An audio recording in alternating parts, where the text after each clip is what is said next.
آپ دیکھ رہے ہیں مسائل کا حل چینل۔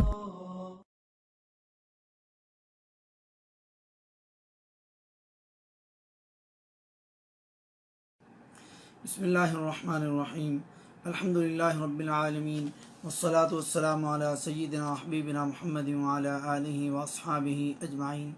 محترم ناظرین، آج ہم چوتھے پارے کا خلاصہ آپ کی خدمت میں پیش کرنے جا رہے ہیں۔ چوتھے پارے کے شروع میں اللہ رب العزت نے اپنی سب سے محبوب چیز کو اللہ کے راستے میں خرچ کرنے کے بارے میں کہا کہ جب تک تم سب سے محبوب چیز اللہ کے راستے میں خرچ نہیں کرو گے تب تک تم عمل صالح، نیکی یا جنت کو نہیں پا سکو گے۔ اس آیت کے اترنے کے بعد حضرت ابو طلحہ انصاری رضی اللہ تعالیٰ عنہ نے اپنا سب سے قیمتی اور محبوب باغ کو اللہ کے راستے میں قربان کر دیا، اور اللہ تعالیٰ جانتا ہے کہ انسان کس نیت سے خرچ کر رہا ہے۔ بنی اسرائیل نے کچھ کھانے اپنے اوپر حرام کر لیے تھے، لیکن تمام کھانے اللہ کی طرف سے ان پر حلال تھے، اور یہ جو وہ دعویٰ کرتے ہیں تو اللہ تعالیٰ کہہ رہے ہیں اگر تم سچے ہو تو اس کی دلیل لاؤ۔ تیسرے نمبر پر خانہ کعبہ کی تعمیر، اور دنیا میں سب سے پہلا گھر جو لوگوں کے لیے بنایا گیا وہ خانہ کعبہ ہے، اور وہ مکہ کے اندر بنایا گیا اور بڑا ہی بابرکت گھر ہے، اور یہ تمام دنیا کے لوگوں کے لیے ہدایت کا ذریعہ ہے۔ جو بندہ مکہ آئے پھر بھی اپنی زندگی بدل کے نہ لے کے جائے، میں سمجھتا ہوں اس کا مکہ میں آنے کا مقصد پورا نہیں ہوا۔ اس کے بعد چوتھے نمبر پر خانہ کعبہ کا حج زندگی میں ایک بار صاحب استطاعت پر فرض کیا گیا ہے، اور جو طاقت ہونے کے باوجود بھی حج کرنے نہ آئے تو قرآن نے اس کو کفر سے تعبیر کیا ہے۔ پانچویں نمبر پر اللہ تعالیٰ فرماتے ہیں ایمان والو، تم اللہ سے اس طریقے سے ڈرو جس طریقے سے اللہ سے ڈرنے کا حق ہے، اور تفرقوں میں نہ پڑو، اور اللہ کی رسی کو مضبوطی سے تھام لو۔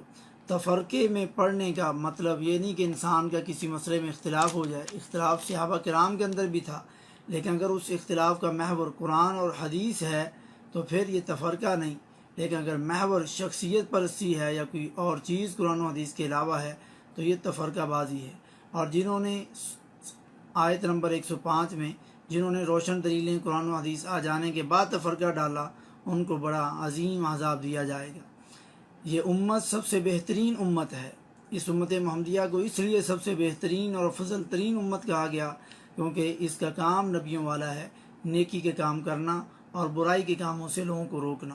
آیت نمبر 116 میں کافروں کو ان کا مال اور ان کی اولاد اللہ کے ہاں کچھ بھی کام نہیں آئے گی۔ آیت نمبر 117 میں کافروں کا رفاہی کاموں کے اندر اچھے کاموں میں خرچ کرنا ان کے کچھ کام نہیں آئے گا، چاہے وہ کروڑوں روپے خرچ کر دیں، کیونکہ ان سب چیزوں کی بنیاد ایمان ہے۔ منافقین کی بری صفات بہت ساری ہیں، لیکن ان کی بری صفات میں ایک یہ ہے کہ وہ پوری کتاب کو نہیں مانتے، پوری کتاب نہیں پڑھتے، اور تمہارے سامنے وہ ایمان کا اظہار کرتے ہیں اور اکیلے میں مارے غصے کے وہ اپنی انگلیاں چباتے ہیں۔ جنگ احد کی طرف اشارہ ہے آیت نمبر 121 میں۔ یہ جنگ بہت سے دروس اور عبر سے بھری ہوئی ہے، اور سب سے بڑا درس اتباع سنت ہے، اور اتباع سنت کو اگر چھوڑ دیا جائے تو پریشانیاں اور ذلت انسان کا مقدر بن جاتی ہے۔ جنگ بدر میں کفار کے 70 مارے گئے اور 70 قید ہوئے، اسی وجہ سے کہ ان لوگوں نے اچانک مسلمانوں پر پریشانی والا معاملہ پیش کرنا چاہا۔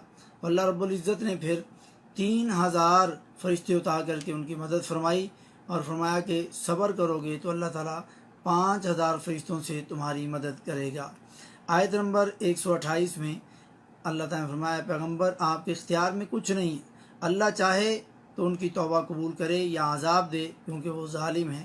جنگ احد میں جب آپ صلی اللہ علیہ وسلم کے دندان مبارک شہید ہوئے تب آپ نے ان کی ہدایت سے نا امیدی ظاہر فرمائی اور فرمایا کہ وہ لوگ کیسے کامیاب ہو سکتے ہیں جنہوں نے اپنے نبی کو زخمی کر دیا۔ تو جو لوگ نبی کو مختار کل مانتے ہیں، اللہ نے ہدایت کا بھی اختیار نبی صلی اللہ علیہ وسلم کو نہیں دیا، اس آیت سے وہ عبرت پکڑ سکتے ہیں۔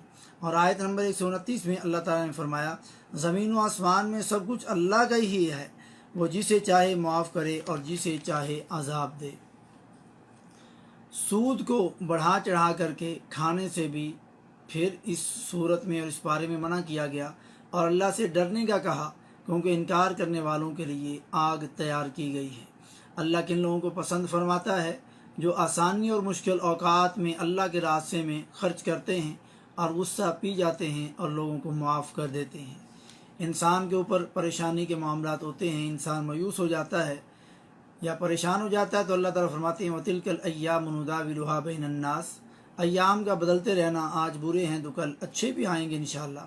تو یہ اللہ تعالیٰ کی تقسیم ہے، بندے کو اللہ کی رضا پر خوش رہنا چاہیے۔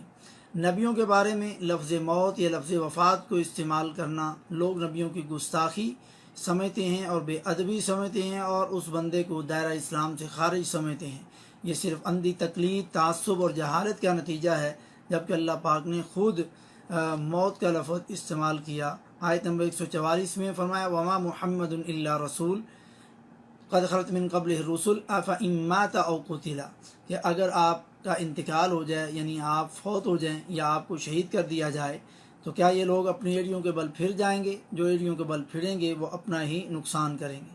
آپ کا جو امتیاز ہے وہ نبوت اور رسالت ہی ہے، وہ بشری خصائص سے بالا تر ہو کر کے اور خدائی صفات سے متصف ہوں کہ انہیں موت نہ آئے، موت سے دوچار نہ ہو، ایسا نہیں، کیونکہ اللہ کے علاوہ سب کو موت آئے گی۔ اس کے بعد اللہ تعالیٰ نے فرمایا وَلَوْ كُنْتَ فَظًّا غَلِيظَ الْقَلْبِ لَانفَضُّوا مِنْ حَوْلِكَ، اگر آپ سخت دل ہوتے اور نرم گو نہ ہوتے تو یہ لوگ جو آپ کے قریب بیٹھتے ہیں یہ آپ کے بالکل قریب نہ آتے۔ یعنی اللہ رب العزت وہ عظیم احسان پیارے نبی صلی اللہ علیہ وسلم کو یاد دلا رہا ہے کہ اللہ رب العزت نے تمہیں یہ نرمی والی یہ چیز جو عطا فرمائی، یہ اللہ کا تمہارے اوپر احسان ہے۔ جیسا کہ حدیث میں آتا ہے کہ آپ کا 3 بار سینہ چاہ کر کے دل کو دھویا گیا اور اس کے اندر جو دل کی کیفیات ہیں، جو چیزیں ہیں وہ نکال دی گئیں۔ یہ اللہ رب العزت کا بہت بڑا احسان ہے، اور فرمایا کہ آپ اپنی اسی چیز پر قائم رہیں کہ آپ لوگوں کو معاف کرتے رہیں اور لوگوں سے معافی والا معاملہ کریں اور ان کے لیے اللہ تعالیٰ سے استغفار کریں اور معاملات میں ان سے مشورہ کریں۔ وشاورہم فی الامر، تو یہ مشورہ کرنے کے بعد اختیار آپ کو ہے، جس چیز کو بہتر سمجھیں اس پر ڈٹ جائیں اور اللہ پر بھروسہ کریں۔ اس کے بعد یہودیوں کا اللہ کی گستاخی کرنا، نعوذ باللہ، یہ کہنا کہ اللہ فقیر ہے اور ہم غنی ہیں، یعنی اللہ تعالیٰ ہم سے مانگ رہا ہے۔ ایسے ہی انہوں نے انبیاء کی بھی گستاخیاں کی اور انبیاء کو قتل کیا، تو ایسے لوگوں کے لیے سزا اور جلنے والے عذاب کا مزہ ہے۔ کل نفس ذائقۃ الموت، ہر جاندار نے موت کا ذائقہ چکھنا ہے۔ موت ایک اٹل حقیقت ہے جو اللہ کے علاوہ ہر کسی کو آنی، ہر نبی، ہر فرشتے، ہر جن کو، ہر ولی کو آنی ہے۔ تو کامیاب وہ ہوگا جو آگ سے بچا لیا گیا اور جنت میں داخل کر دیا گیا۔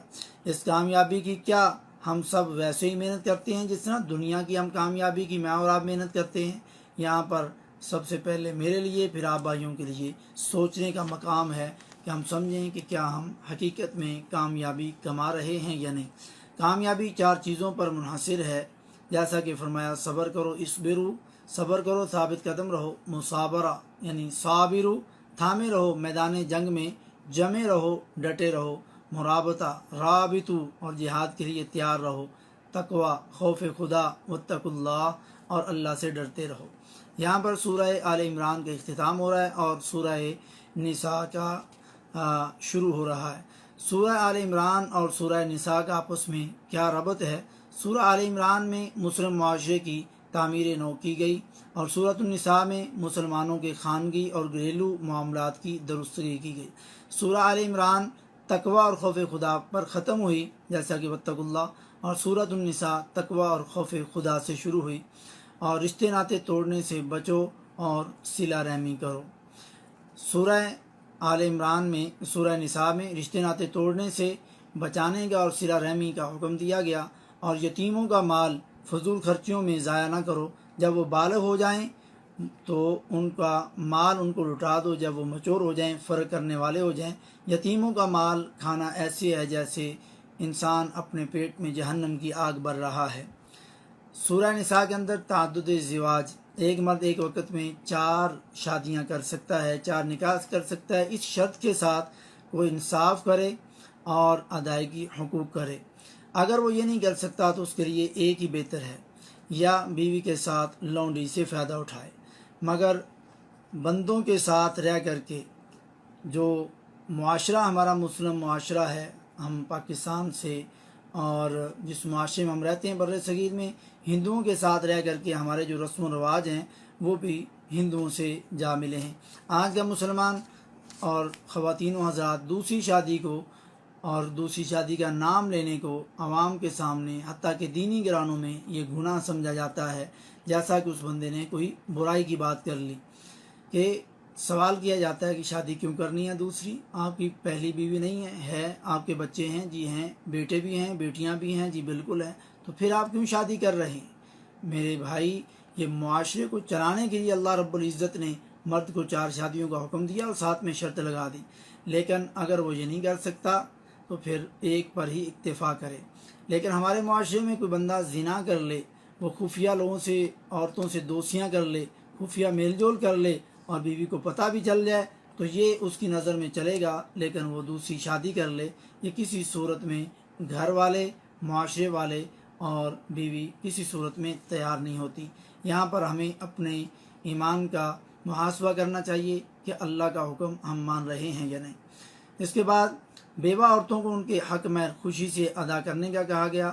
اگر وہ خود خوشی سے تمہیں کچھ چھوڑ دیں تو خوشی سے لے لو، کھا لو، یعنی ان کی مجبوری کا غلط اور ناجائز فائدہ نہ اٹھاؤ۔ اس کے بعد وراثت کے حصے مقرر کیے گئے۔ اسلام سے پہلے عورتوں اور چھوٹے بچوں کو وراثت سے محروم رکھا جاتا تھا، مگر دین اسلام نے ہر کسی کو اس کا حق بتا دیا اور حکم دے دیا کہ جس طرح اپنے بچوں کے معاملے میں خوف محسوس کرتے ہو، اسی طرح یتیم بچوں کے حقوق کے سلسلے میں اللہ سے ڈرتے رہو۔ وراثت کے حصے مقرر کیے گئے۔ اولاد کی موجودگی میں اس کی جو آگے اولاد ہوگی وہ اسی کے حکم میں ہے۔ ماں باپ، اس کے حصے کی 3 صورتیں بیان کی گئیں۔